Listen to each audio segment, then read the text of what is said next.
Bueno, ya comienzan a conectarse nuestros buenos amigos a través de nuestra página en Facebook, Andrew Abrechalón, página oficial.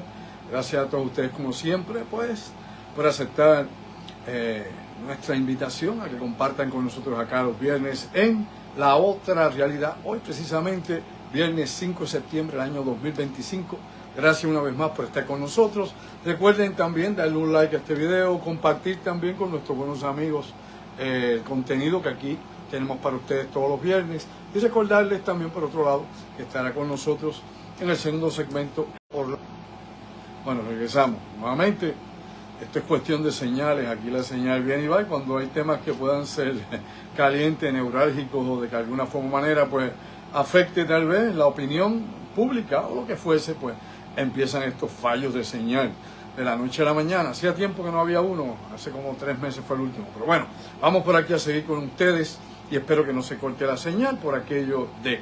Bueno, esta noche tenemos un tema bien interesante. Obviamente vamos a tocar lo que está ocurriendo en Puerto Rico también, relacionado a las maniobras de la segunda 20ª unidad de Marines que está desembarcando aquí en Puerto Rico. Lo vimos precisamente allá en el área de Arroyo, lo vimos allá por Punta Aguilarte, por el sector El Faro. Todo el mundo ha visto los videos, están virales en todas partes, no solo en Puerto Rico, sino donde quiera que se han publicado estos videos del desembarco de los Marines acá en la isla de Puerto Rico, cosa que se hacía regularmente en Vieques, no en Puerto Rico, pero bueno, y aunque Vieques es parte de Puerto Rico, nos referimos a la Isla Grande, para que no nos confundamos, ¿verdad?, con ningún término. Ahora bien, vamos a entrar en materia, en los otros asuntos que, como yo digo, siempre son importantes, y es interesante, ¿no?, el poder ver, ¿no?, cómo se va delineando la política internacional y sobre todo qué papel jugamos nosotros en todo esto, no solo Puerto Rico, ¿no?, como posición estratégica en el Caribe y en el Atlántico, sino también la situación política de Estados Unidos y su relación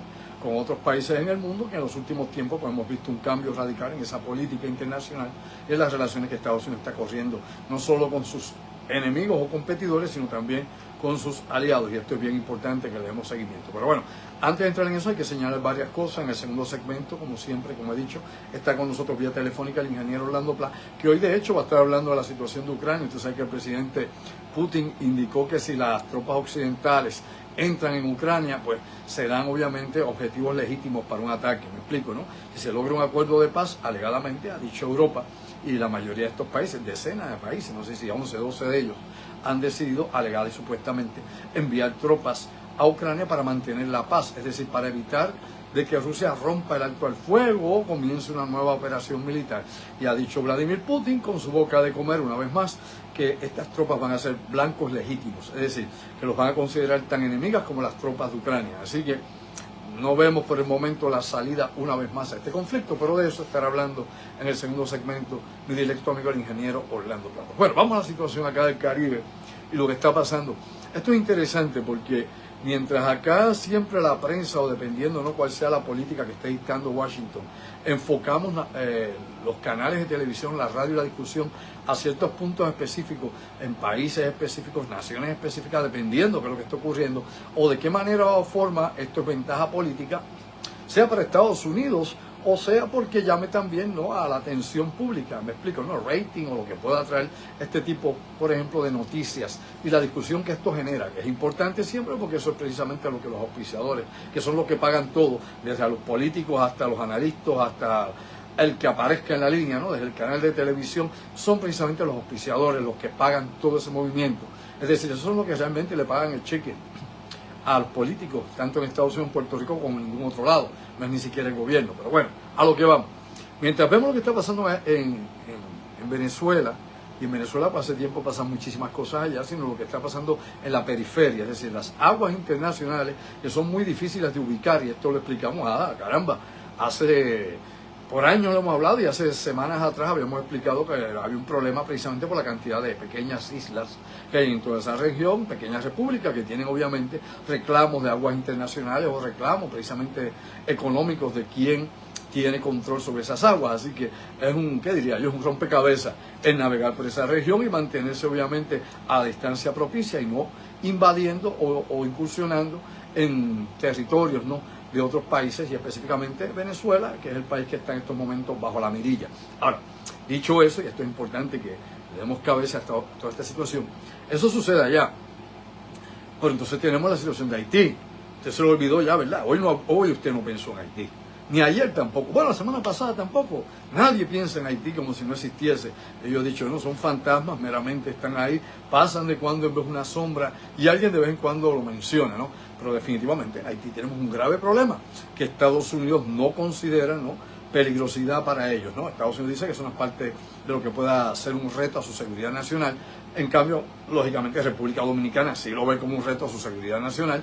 Cuba no le importa, ni le viene ni le va, así que Cuba, teniéndola al lado, pues ni para allá mira, porque obviamente eso ni le cuesta, ni le atiende. Así que en estos momentos, Haití sigue, como dicen por ahí, a la deriva. Pero traigo lo de Haití porque es bien importante, ¿no? Y esto es porque ahí obviamente continúa el caos, ¿no? Es un estado fallido, lo hemos hablado muchas veces.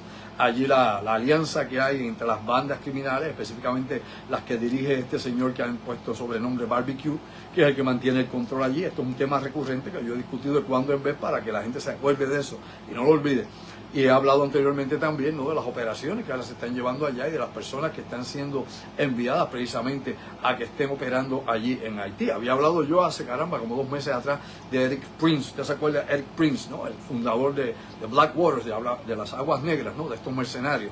Y que Eric Prince, para que usted entienda, de hecho, le había hecho una oferta a Casablanca durante el periodo de Biden y luego la volvió a traer esa oferta ahora durante el cuatrienio de Donald Trump para que el ejército de los Estados Unidos se privatice. Hoy ya bien despierta durmiente, cosas pasan y uno nunca sabe qué reajuste puede haber, y más bajo administraciones que piensan en el money play, despierta durmiente. Bueno, Eric Prince lo que ha traído muchas veces es que muchas de estas guerras es mejor que las peleen, obviamente, contratistas, ¿no? Es lo que él ha planteado al Congreso de Estados Unidos, a Casablanca durante Biden y ahora con Trump, y obviamente la oferta se la ha hecho al Departamento de la Defensa, que ahora es el Departamento de Guerra, pues le ha hablado precisamente de eso, de que muchos conflictos es mejor evitar enviar tropas regulares a Estados Unidos, inclusive operaciones especiales o comandos de Estados Unidos, y enviar más bien a estas corporaciones que están dispuestas por el precio preciso de intervenir en estos conflictos, algunos más pequeños,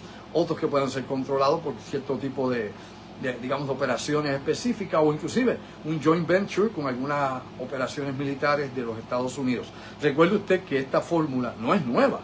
Lo usó Francia, ¿se acuerda usted de la Legión Extranjera? ¿Verdad que sí? Allá en África, toda esa región de África, el norte de África, etcétera. ¿Se acuerda que también la Legión Extranjera todavía existe y que está allá en la Guyana Francesa, ¿ok? Así que la Legión Extranjera no se ha perdido nunca. Y es un ejemplo de cómo estos soldados de fortuna, que llaman mercenarios, soldados fortune, pues obviamente trabajan.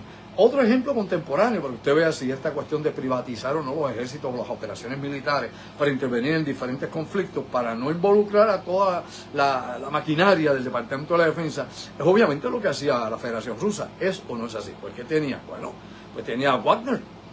Wagner o Wagner, si usted habla lo que es en anglosajón o lo que es en alemán, como usted lo quiera mencionar, qué curioso, ¿verdad? Ese nombre en un grupo mercenario ruso, pero bueno, es que la gente no sabe que hay más nazis en Rusia que los que hay en Alemania. Pero bueno, la cuestión es que este grupo, ¿no?, este grupo de mercenarios, y que ya sabemos lo que le pasó a Prigozhin, que era obviamente el fundador de esta organización, que se cayó, dicen que lo derribaron, bueno, que se cayó hace un tiempito allá en Rusia, después que salió de una reunión. Pues bueno, la situación, para no hablar mucho de eso y no irnos al pasado, es que esta gente definitivamente hace ese mismo trabajo sucio para la Federación Rusa. Eso no es así, claro. Wagner trabaja todavía en África, Wagner estuvo metido en Ucrania, Wagner ha estado metido en sinnúmero de operaciones diferentes donde el Estado ruso, donde las fuerzas militares de Rusia no querían ensuciarse las manos, así que los enviaban a ellos, alegada y supuestamente sin ninguna relación con el Kremlin, sin ninguna relación con el alto mando militar de Rusia, pero sí obviamente con intereses que iban cargados a favor de la economía rusa o de otros asuntos políticos que quisiera definitivamente Vladimir Putin que se trabajaran, como dicen, por debajo de la mesa, utilizando este tipo de fuerzas paramilitares, en este caso Wagner. Pues bueno, lo que Eric Prince ha dicho muchas veces es algo similar. Vamos a usar otras fuerzas. Ustedes tienen aquí, hay un sinnúmero de ejércitos privados que están bajo la bandera de Estados Unidos sin estar identificados con Estados Unidos, de contratistas militares, que hemos operado en Irak, que hemos operado en Afganistán, que hemos operado en África, protegiendo desde oleoductos, gasoductos, hasta bases militares de Estados Unidos. Lo sabía, ¿no? No siempre son los soldados los que protegen una base. ¿Quién le dijo eso? Hay operaciones y lugares donde lo que usted tiene son contratistas, e incluso tiene ambos grupos. ¿Qué pasaba en Irak? ¿Cómo usted creía que buscaban a Saddam Hussein? ¿El ejército? Hombre, no, por favor, vamos a ilustrarnos. Eran los contratistas. Obviamente hay una supervisión de la Agencia Central de Inteligencia allí y también del Ejército de los Estados Unidos. Lo mismo pasaba en Afganistán. Habían zonas donde trabajaban contratistas, había otras zonas donde usted estaba los Marines, o usted metía a los Navy SEALs, o metía a los Delta Force, pero estas son ya que unidades, aunque sean fuerzas especiales, unidades dentro del Departamento de la Defensa. Pues bien, esto es lo que este señor plantea. ¿Y por qué traigo a este señor Erik Prince aquí? Porque lo mencioné hace ya como 2 meses atrás. Es el tipo que está a cargo ahora de la guerra contra las pandillas en Haití. Mientras el mundo sigue mirando a Maduro, si escupe o no escupe, si lo van a tumbar o no lo van a tumbar, allí sigue la guerra en Haití. Y ahora tenemos pues dos grupos de estos paramilitares, 2 de estas organizaciones que se llaman los PMC, que son obviamente estos contratistas militares, los PMC, y estos son los que están allí ahora mismo. Hay 2 de origen estadounidense que son los que están combatiendo contra las pandillas. ¿Qué le pasó a la policía de Kenia? Muy bien, gracias. Los policías de Kenia pues se han quedado allí, allí meramente de observadores, porque no están operando en ninguna de estas campañas que hay contra las llamadas pandillas criminales que controlan Puerto Príncipe. Y nuevamente hay que señalar, la tecnología se está utilizando. Mencionamos hace 2 meses atrás que están usando los drones de la misma manera que se usan allá en Ucrania, que se usan en Rusia, ¿no? Cuando los ucranianos atacan con drones a Rusia o vis a vis los rusos a los ucranianos, y todo lo que ha pasado en el Oriente Medio con drones, pues eso es lo que está usando este señor, esa es la tecnología. Drones que ubican, drones kamikaze, drones de vigilancia, drones de ataque, todo esto es lo que se está peleando en Haití. Y acá muy bien, gracias. Nos olvidamos de Haití porque no representa ningún interés económico en particular, porque no representa riqueza y capital que pueda ser extraído rápidamente y puesto en la línea de las multinacionales, y empezó obviamente a explotar Haití. No tenemos allí recursos básicamente que sean importantes para ninguno de estos intereses económicos internacionales, y específicamente Estados Unidos, que de todos los grandes poderes económicos del mundo, la superpotencia, es el que más cerca está de Haití. China está muy lejos, y China ni siquiera, a ver si eso no es así, ha metido las narices allí, porque no se le perdió nada en Haití. ¿Lo entendió, verdad? Se la ha metido en Bermuda, se la ha metido en Barbados, se la ha metido en Antigua, se la ha metido en muchísimos lugares en todo el Caribe, y en Centroamérica y Sudamérica pida que hay. Pero nada, nadie mete las narices en Haití, ¿verdad que no? Nadie. A Putin le interesa, Putin no sabe que eso existe siquiera en el mapa. Así que ahí tenemos lamentablemente un caos continuo, muertes todos los días, obviamente lucha de guerrillas allá, lucha de pandillas de todo tipo, asimétrica, allá precisamente en Haití. Y lo traigo para refrescarle la memoria a la gente y se dé cuenta que el Caribe no es un lugar bucólico, donde no pasa nada, donde estamos en paz. El Caribe también está en guerra, despierta, durmiente. Vamos a hablar como es a calzón quitado. Aquí hace mucho tiempo que ha estado en conflicto, obviamente por el narcotráfico, el narcoterrorismo, que no nació con Trump. Vamos a hablar como es. Trump no se inventó el término. Y desde antes de Trump, en la época inclusive de Bill Clinton, para que haga memoria y busque información y se actualice, desde la época de Bill Clinton, todos los presidentes que han estado allí hasta acá han estado hablando de cómo operar precisamente contra el narcotráfico. De hecho, podemos ir más atrás, podemos ir a Ronald Reagan, que fue de los primeros que estuvo ¿con qué estuvo Ronald Reagan? Su administración, con Oliver North, se lo olvidó, Irán contra, mi madre. Tráfico de droga directamente del Departamento de la Defensa, de las operaciones secretas especiales de la Agencia Central de Inteligencia en conjunto con el Departamento de la Defensa, armas por droga para meter a los contras allá en Nicaragua. Se le olvidó la historia. Vamos a refrescarnos. Carepiña en Panamá, ¿de quién era hijado? ¿De la KGB? ¿De verdad, boludo? No, de la CIA. Y era parte de un esquema ya montado obviamente para el tráfico internacional de droga. Ya estaba Barry Seals, que era un piloto de la CIA, que llevaba los aviones allá a Arkansas, o se nos olvidó. Bueno, todo eso es parte de esquemas históricos. Esto no es especulación, quién sabe, aquel dijo, eso no, eso alguien dijo, no. Es la historia, inconfundible, los datos, tal cuales son. Pues bueno, dicho de esta manera, pues entonces hay que entender qué está pasando en estos momentos. Pues bien, todo esto se va a seguir complicado, no hay duda que vamos a tener que ver cómo se va a bregar con esta situación. Pero en lo que el hacha viene y va, obviamente hoy el presidente Donald Trump firmó precisamente este decreto para declarar el segundo nombre del Departamento de la Defensa, el Departamento de la Guerra. Bueno, el Departamento de Guerra de los Estados Unidos Era el nombre que había originalmente desde 1789 hasta 1949. 1789 hasta 1949, ese era el nombre del Departamento de la Defensa. Era obviamente el Departamento de Guerra, como muchos otros países que tienen obviamente el mismo nombre para su ejército, para su Departamento de Gobernación, en lo que se refiere a lo bélico, ¿no? Hay quien tiene Ministro de Guerra, etcétera, etcétera, Ministerio de la Guerra, etcétera, etcétera. Usted búsquelo, va a encontrar en todas partes. Y lógicamente lo que el presidente Trump dice de todo esto es que ese nombre de Departamento de la Defensa se ve muy defensivo y no se ve agresivo. Tenemos que vernos agresivos para que cuando se diga con la palabra, porque el verbo tiene fuerza, pues la gente reaccione y nuestros enemigos reaccionen. Es lo mismo, aunque no se escribe igual. Pues bueno, ahora es el Departamento de la Defensa con el segundo nombre, Departamento de Guerra de los Estados Unidos. Le vamos a ver si eso ayuda en algo, veamos a ver si eso hace que Putin decida no seguir la guerra, sí, Pepe, o que si eso va a evitar que continúen los problemas en el Oriente Medio, ajá, y si eso va a alinear a Haití, que a nadie le importa, o si eso va a alinear los más de 13 conflictos que hay activos en África, despierta, durmiente, el mundo en guerra y la gente virando huevos.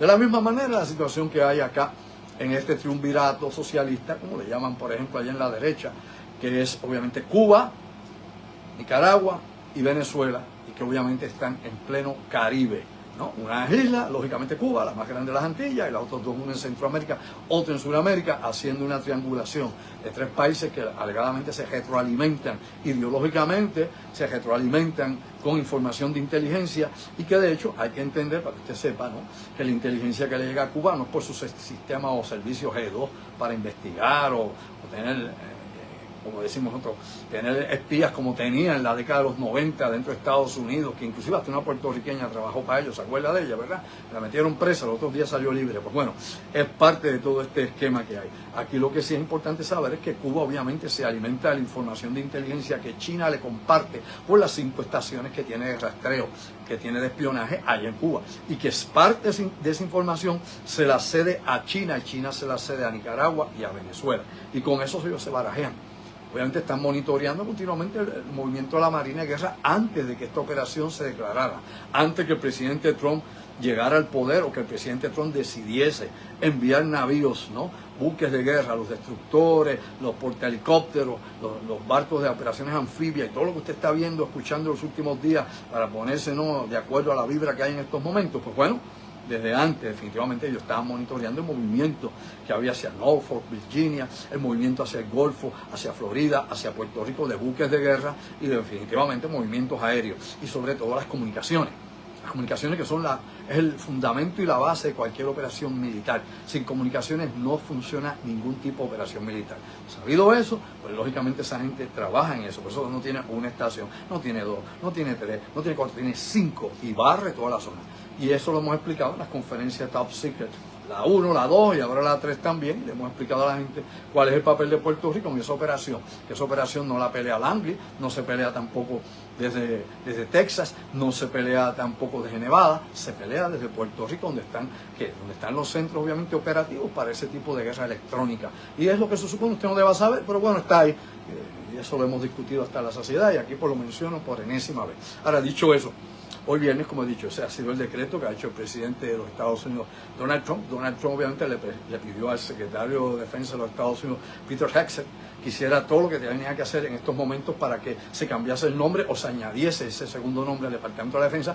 Obviamente ahora, Departamento de Guerra. ¿Va a funcionar o no va a funcionar? Pues vamos a ver qué pasa con eso. Mientras todo eso pasa, pues acá tenemos las maniobras de la segunda 20ª unidad de los Marines que están acá desembarcando y que está bien interesante porque fue precisamente este martes que se le dio la llamada, ¿no?, al alcalde precisamente, Eric Enrique Bachir Román, que es el alcalde de Arroyo. Este martes se le dio una llamada para que se reuniera precisamente, creo que el miércoles, y se reunieron allá con los Marines, se reunió Galford con ellos y le explicaron, mira, necesitamos la playa, la vamos a usar. ¿Sí o no? Ah, úsela, olvide y vive. De hecho, dijo Eric Enrique Bachir, al igual que la gobernadora de Puerto Rico, Jennifer González, al igual que el mismo presidente del Senado, ¿no? Dijeron exactamente lo mismo, que están orgullosos, aplauden y piden más, es decir, que vengan más militares, que haya más maniobras. Bueno, ¿es bueno o es malo? Es relativo. Para los independentistas esto es obviamente un retroceso, ¿no? Todo el que sea independentista, todo el que cree inclusive en la autonomía, en realización de una serie de cosas, ideales en Puerto Rico, partiendo de su ideología, pues esto obviamente es un retraso y para algunos de ellos es una amenaza de que pudiese haber en algún momento algún tipo de operación con munición viva. Ojo, sí ha habido munición viva, claro, no solamente el uso de M4, el uso de ametralladoras, ya las M60 están pasadas, ahora usan otros modelos, obviamente, y el uso de morteros, ¿sí? Allá en Santiago se han estado usando morteros, lo saben, han estado usando explosivos. Allá, pues, obviamente, no están usando artillería de alto alcance, artillería pesada, porque no hay distancia, como he explicado anteriormente en otros programas de range, ¿no? De distancia, que sea segura para probar ese tipo de armas. Por eso nuestros artilleros van a Estados Unidos, a bases militares allá, la Guardia Nacional de Reserva, a practicar con munición viva en artillería pesada. Aquí no, es un peligro, y lo he explicado hasta la saciedad, y que le cuente al alcalde de Cuamo o cualquier vecino de la región, y usted lo va a entender así de rápido. Porque les han caído allí, los arcobuses han caído allí. Pero bueno, digo todo esto porque precisamente estos entrenamientos están corriendo en estos momentos. Usaron una playa, el balneario allá, el sector del Faro, obviamente, allí al ladito, cerquita del pueblo, obviamente usaron este sector para entrar allí los botes anfibios estos que usan ahora, pues ya no son aquellos lanchones que abrían la compuerta adelante, ahora obviamente viene arriba de una alfombra de aire, ¿no? Que básicamente pues viene flotando por arriba del agua.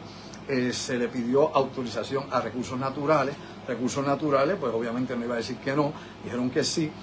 Alegada supuestamente, por lo que pude ver en las noticias, se había dado una previa evaluación de que allí había unos corales en un sector que había que proteger esos corales. No se habló si habían tinglares o tortugas marinas que hayan puesto huevos allí, si no se los llevó obviamente la balsa esta gigante. Así que el impacto ambiental habrá que ver más adelante qué tipo de impacto ambiental hubo, ¿no? En el sector al lado obviamente de Punta Aguilarte, allá al ladito, pues fue el desembarco que se dio. No hubo tiroteos, no hubo nada, incluso estaba escuchando precisamente a Eric Enrique Bachir, ¿no? El alcalde, de que no se había dado la luz pública para que no fuera gente allí a entorpecer. Me explico, que nadie fuera allí a piquetear. No hemos visto ni una sola protesta. Dígame dónde, tú, cuéntame, ¿dónde fue la protesta? ¿Quién fue? ¿Quién se trepó a un poste? ¿Quién brincó allá, qué sé yo, con una pértiga y cayó al otro lado en Camp Santiago? ¿O quién se metió allí en Arroyo? ¿Quién entró a Base Muñiz y se puso en medio de la pista? ¿Alguien? Nadie, hombre. El mono sabe el palo que trepa. No, güey, Felipe, y ninguno va a meter mano. Lo de Vieques fue un fenómeno que tiene unas explicaciones que aquí no daría tiempo para explicar todo lo que obviamente los eventos en sucesión y obviamente la posición que ya traía Estados Unidos para salir de Vieques y salir de Rupert Rock, pues ya había unos problemas y esto fue una cuestión que se trajo a través del Congreso de los Estados Unidos. Ni siquiera lo decidió directamente la Marina, sino el Congreso. Ni siquiera el presidente Clinton, que ya había estado, ¿no?, cabildeando para sacar la Marina y los recursos que había allí en esa zona, sino es algo mucho más profundo y aquí no habría tiempo para explicar todas las interioridades que hay sobre ese asunto en particular. Pero bueno, vamos a lo que está pasando. Usted sabe también que ayer se dio un incidente preocupante, y aquí es donde viene la preocupación, con el US Jackson Downham. El US Jackson Downham es un destructor de última generación de los Estados Unidos. Estos tienen los misiles estos Aegis, que son los misiles obviamente avanzados y otros sistemas más de ataque, inclusive misiles cruceros. Obviamente es un barco de guerra de alta tecnología. Y usted sabe muy bien ayer que 2 aviones F-16, de los que dicen de los obsoletos, la versión vieja, no son F-16 nuevos. Vamos a explicar. Estados Unidos le vendió en el pasado siglo aviones F-16 a Venezuela, en el pasado siglo. Y esos aviones, los que todavía F-16 que vuelan con las piezas de los otros que se han ido dañando. Eso se llama como canibalismo. Este tipo de canibalismo en ingeniería y mecánica, pues se sacan piezas de este y se sigue volando el otro. Obviamente son F-16 de vieja tecnología, si usted quiere decir así, porque los F-16 actuales que están activos en la Fuerza Aérea de Estados Unidos, todos tienen una nueva electrónica y todos tienen obviamente otros sistemas de computadores, etcétera, etcétera, etcétera. Por eso siguen volando. Ahora bien, dicho eso, de forma breve, el vuelo, era un vuelo bajo. Yo pude ver el video que los mismos venezolanos, las Fuerzas Armadas de Venezuela, su Fuerza Aérea, puso obviamente en las redes. Pude ver que pasaron por arriba, sí, estaría, qué sé yo, tal vez 2.000, 3.000 pies, un poco más. Abajo, el destructor de Estados Unidos, pasaron obviamente en su perímetro de seguridad. Hay un perímetro de seguridad para estos barcos de guerra. Esto lo hemos visto muchas veces en el Mar del Norte, lo hemos visto muchas veces en el Mar Negro también, cuando aviones de la Federación Rusa pasan rozando a los destructores de Estados Unidos, pasan al frente, pasan bajitos, algunos tiran hasta flare cuando pasan frente a los barcos de Estados Unidos, como retando, como túmbame la pajita. Claro, ellos saben que obviamente hay una disciplina militar y que ningún tonto va a apretar un botón para volar el avión, que se lo podrían volar en un momentito, y eso no va a pasar, por lo menos con los rusos. Y los rusos pues se juegan de cuando empieza maroma, e incluso los chinos también en el mar de la China meridional, en la zona de Taiwán, donde también hostigan cuando va un avión de otra bandera, sea australiana, sea japonesa, sea estadounidense, sea británico, o un barco, o un buque, lo que sea que esté pasando por ahí. Pues bueno, este barco de Estados Unidos, pues alegadamente fue hostigado ayer por estos dos aviones que pasaron cerca de él, le dieron una vuelta, lo chequearon y se fueron. Mientras todo eso sucedía, pues la realidad es que ha dicho el presidente Donald Trump, ha dado una orden directamente a su secretario de la Defensa, ¿ok? Y entre las cosas que estaba hablando Trump era de que si estos aviones, se lo dijo también al general a cargo de toda esta, al general Dan Kane, el general Dan Kane, que es el general que está obviamente en el Estado Mayor Conjunto de las Fuerzas Armadas de los Estados Unidos, él le dijo, hagan lo que quieran, se lo dijo, búscalo, dígame si no es así, hagan lo que quieran, si estos aviones venezolanos regresan y entran, hay un perímetro que nuevamente vamos a aclarar para que usted entienda, hay un perímetro de seguridad, ellos han puesto ya el perímetro de seguridad para los barcos de guerra de Estados Unidos allí. Si estos aviones, se lo dijo Trump bien claro, pudiesen significar un peligro por estar obviamente sobrevolando los buques de guerra nuestros, del Navy, o están ya en ese perímetro específicamente, hagan lo que ustedes quieran. ¿Los quieren tumbar? Túmbenlo. ¿A quién le importa? ¿Los quieren asustar? Asústenlo. ¿A quién le importa? Hagan lo que tengan que hacer. Obviamente eso es una orden peligrosa. Cuando usted le dice a un militar, haga lo que usted quiera, eso se llama fuego a discreción. Es que el militar lo entiende, fuego a discreción. Usted tiene aquí, como dicen algunos, un coto de caza abierto, una zona abierta de tiro. Pues bueno, hagan lo que ustedes quieran. Si esos aviones vuelven por allá, hagan lo mismo que hicieron con la lancha. Mándenlos al más allá. Claro, si eso sucediese, que podría suceder, vamos a hablar como es, podría suceder, si los aviones de Venezuela regresan, eso, los aviones chinos que ellos tengan, cualquiera de ellos regresan y vuelven a darle la vueltita a uno de estos buques, puede estar seguro usted que le van a disparar. Puede que le den una alerta primero por radio, por aquello de que no digan que no te dije antes de que te iba a dar y te iba a dar, y que luego suceda la situación. Si sucede, pues entonces veremos los gritos allá en las Naciones Unidas, veremos a Venezuela diciendo que fue agredida, bla, bla, bla, bla, bla, bla, bla, bla, bla. Pero no creo que haya una represalia de Venezuela si le tumban dos aviones. ¿No lo va a hacer? ¿Por qué? Pues bueno, usted sabe que en los próximos días llegan acá los F-35 y los van a tener en la base Muñiz. Van a estar allí 10 de estos aviones. De hecho, hacía tiempo había planes desde la administración de Biden de traer F-16. Aquí antes habían F-16 y antes habían A-7, los corsarios A-7, que fueron los que volaron los macheteros, luego vinieron los F-16, luego los sacaron, metimos los A-120. Pues bueno, había planes de traer un escuadrón de combate. Claro, nos han traído por el momento, no sabemos cuánto tiempo va a estar, esos 10 aviones F-35. Obviamente lo que da es supremacía aérea en toda la región, no hay nada por aquí que se pueda parecer ni siquiera de lejos a ese tipo de tecnología. Y el F-35 no es el avión más rápido del mundo, claro que no, pero es un avión que obviamente, aparte de poderse hacer, de ser sigiloso y poderse hacer invisible al radar, prácticamente invisible, pues tiene una tecnología que le permite que utilizar no solamente armamentos de última generación, de misiles, miras láser, lo que necesite, bombas de todas clases, dirigidas o las que fuera a tirar de gravedad, sino que puede usar enjambres, por ejemplo, de drones para ataque, y puede coordinar con otros ataques, con otros aviones, inclusive con los barcos, en un ataque directo de múltiples disparos de misil, desde fragatas, desde submarinos, desde el aire. Así que, lógicamente, es una computadora volando, y eso es lo que vamos a tener ahí en el Luis Muñoz Marín, específicamente en el área de la base Muñiz de la Fuerza, o mejor dicho, de la Guardia Nacional Aérea en Puerto Rico. La gobernadora mencionó que aquí habían prácticas, ¿verdad?, de las que ella antes no sabía, pero se enteró esta semana, igual que se enteró el martes el alcalde de Arroyo, y todos ellos felicitan a todo el mundo. Muy bien, los felicitamos a todos por ser felices. Aquí la realidad es la siguiente: ella habla de que Aguadilla, que es Rafael Hernández, así que se llama, para que la llamen por su nombre, Aeropuerto Rafael Hernández, antigua base Raimi, hasta principios de los años 70, Roosevelt Roads, que es una estación naval, no una base, una estación naval, que es otra cosa y se escribe y se hace diferente, no es lo mismo ni se escribe igual, y obviamente, pues, aparte de esas dos, ¿a qué nos mencionó?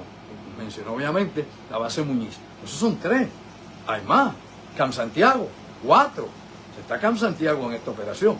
los que desembarcaron hoy, ¿para dónde iban? Dígame, usted que leyó las noticias y usted se mantiene siempre al día. ¿Para dónde iban las unidades que bajaron, obviamente, de Infantería Marina, que hicieron esta operación anfibia de entrenamiento allá en Arroyo?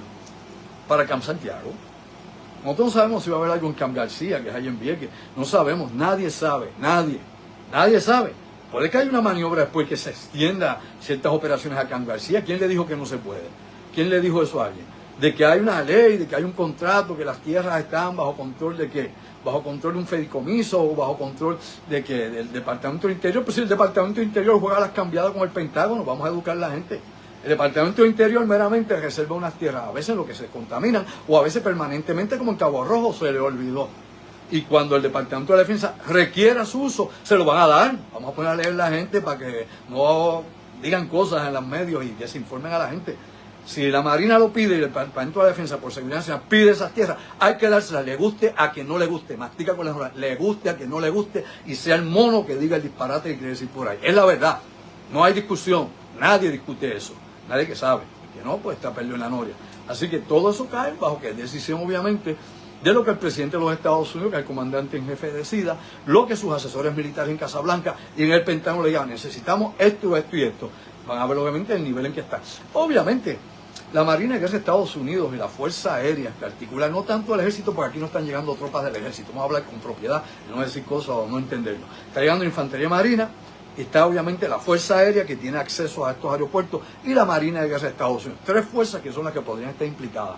¿Por qué? Porque obviamente los F-35, esos que vienen, ¿de dónde son? Vamos a ver, ¿de qué unidad de guerra es? No del Ejército. Obviamente estamos hablando de aviones de la Fuerza Aérea de los Estados Unidos. Así que tenemos que, pues, tener nuevamente varios segmentos del Pentágono trabajando en conjunto para una operación general. Esa operación general, la misión que hay es ¿cuál? Control de tráfico de drogas en el Caribe. ¿Desde cuándo un F-35 persigue lancha de traficantes?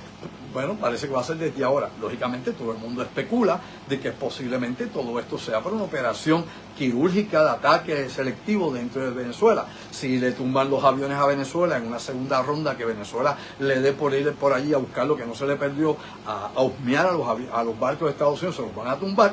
Ya está la orden ahí descrita, todo el mundo la leyó, que no le digan que no le dijeron nada, y Venezuela se enchisma y hace otro gesto más, por lo que se va a buscar es un bombardeo rápido, lo sabía, ¿verdad? Y lo van a bombardear Caracas. O sea, esto no es Irak buscando a Saddam Hussein bombardeando allá en Irak. ¿Okay? Esto es, lógicamente, un ataque que se van a seleccionar las bases aéreas primeramente y todo lo que pueda ser importante para neutralizar rápidamente que los sistemas de combate aéreos y navales que pueda tener Venezuela, los muchos o pocos que tenga, y lógicamente destruir todos los radares. Tan pronto se prende un radar, lo van a volar. Se sabe que así trabaja esa tecnología, ¿verdad? Los aviones vienen y cuando usted lo enfoca con el radar, precisamente el misil sigue el radar y destruye el radar. Así que se limpian esas baterías. Pues bueno, Venezuela no tiene nada, no puede ganar nada, no tiene con qué pelear allí. Y los chinos no van a venir a pelear acá con los americanos cuando tienen el problema allá en Taiwán, y cuando obviamente si tiran un tiro acá, les caen los tiros allá, despiertan durmientes. Y los rusos no pueden pelear en dos lugares a la vez. ¿Quién le dijo? ¿Quién le dijo? ¿Cuándo usted cree que Rusia tiene la capacidad de pelear en dos flancos a la vez? Claro que no, por eso tiene a los coreanos allá en Kursk. Tiene lógicamente que pelear la guerra que está peleando, porque no puede pelear más ninguna por el momento. Puede amenazar, puede sacar mullero, señalar sus misiles nucleares y hasta ahí, nada más como el testigo. Pero hay que hablar como es con los números, los datos que hay. Es la única fuerza militar del mundo que tiene capacidad de transporte rápido de Estados Unidos. Claro, transporte naval, no hay forma de que lleguen horas de un lugar a un lugar. Todas las fuerzas navales duran días, inclusive semanas, poder llegar a un blanco X. Por eso es que hay varias flotas. Los Estados Unidos tienen varios grupos de combate, varias flotas, porque para cada mar, cada océano, tienen un grupo de combate. Es decir, que eso quiere decir un portaavión con sus destructores, sus submarinos, etcétera, etcétera. ¿Por qué? Porque usted no va a sacarlo, lo vamos a mover del Índico para meterlo en Puerto Rico, en el Caribe. Por amor a Dios, hombre. Claro que no. Que tiene ya un grupo de combate y una unidad, y aquí no hay ningún portaavión. Lo que tienen son portahelicópteros que pueden obviamente utilizar aviones de despegue vertical, como ha hablado aquí anteriormente el ingeniero Pla. Estamos ante esa situación del mundo. ¿Qué va a pasar allá? Bueno, yo no sé. Esto algunos dicen que lo he dicho yo. Bueno, caramba, vengo diciéndolo desde que empezó la situación y la discusión de los barcos, que esto es un show force, que nos van a invadir porque no hay suficientes soldados. 1.500 infantes marinos no invaden nada. Más usó para invadir Granada. O sea, no hay forma de invadirlo con eso. Usted lo que puede hacer es una operación especial, cual sea, que haya escogido la inteligencia militar de Estados Unidos y los consejos de inteligencia política de Estados Unidos. O sea, todo eso está ahora mismo ahí en discusión. Y bueno, antes de seguir, que ya mismo vamos con el ingeniero Orlando Pla, que creo que ya Denis lo estaba contactando, así que en unos minutos estará Orlando con nosotros acá. Ya me dice que está en línea, ya mismo vamos con Orlando. Esto es importante que usted sepa y se lo voy a compartir brevemente. Recuerde que estamos el próximo 11 de octubre a las 8 de la noche en Guayama. Espero que no estén los Marines allí que hayan desembarcado. Vamos a estar en Guayama con con Puerto Rico Black Code. Puerto Rico Black Code. Lo último en la avenida, va a haber ahí información sobre todas esas instalaciones que se están usando ahora para esta operación. Lo que se supone usted no debe saber, lo va a ver ahí. Todas son todas. Las bases, las instalaciones, todos los interceptores, todo lo que hay, todo eso lo va a ver allí y mucho más de lo que ni siquiera se habla aquí y que nadie se ha enterado ni de rebote. Así que de eso y mucho más vamos a hablar en Puerto Rico Black Code, Puerto Rico Código Negro. Eso es, recuerda, sábado 11 de octubre a las 8 de la noche, Estudio 58 en el mismo pueblo de Guayama, para los amigos de la área sur de allá, en el mismo pueblo de Guayama. Teléfono contacto, separar tu espacio con tiempo, después siempre viene el mismo problema, la gente va a ver si queda algo. Recuerde que los espacios son limitados. 787-579, el teléfono de oficina mía acá, 579-8600, 787-579-8600. Bueno, más adelante vamos a hablar de otras cosas porque ya tenemos que entrar con Orlando, pero lógicamente hay algo que quería hablar y que no voy a poder tocar hoy, que tiene que ver con el presupuesto militar para Puerto Rico.